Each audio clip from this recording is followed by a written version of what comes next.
Not to be outdone by his younger teammate, David Ragan has 2 Authentics line releases before AJ Allmendinger, and another one over Matt DiBenedetto.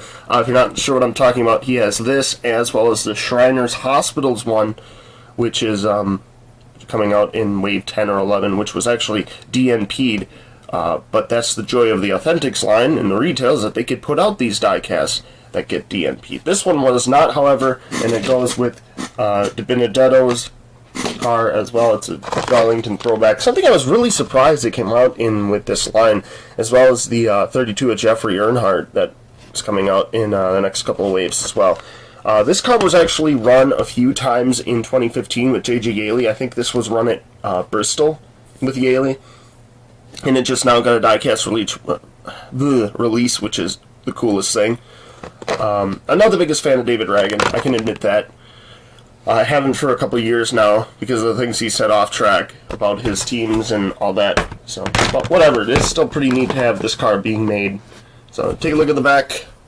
You can see this. We have these 4 and Chase Elliott, and I picked up Earnhardt as well. But these 2 are kind of a waste, so I'm not the biggest fan of them. Let's take it out finally. Here's the card. You want to read this? Here you go. So, that's pretty neat. I was excited when I saw it. I'm like, wow, they're actually going out with these. And then they put out a re-release of Cane's Aquafina, like they couldn't put out anything else. Like, really? You've got so many other options. I'm a Pepper. Says it throughout the hood here. A lot of really weird advertising designs in there. That's pretty cool. Very surprised they came out with these at Target as well as Walmart. I'm glad they're doing that because it brings some sort of consistency. So if you don't have a Walmart nearby and you have a Target, then there you go. I'm a Pepper. Still got the motif inside the line here. Underneath that, 23. At Twitter at Dr. Pepper. At Dr. Pepper on the back.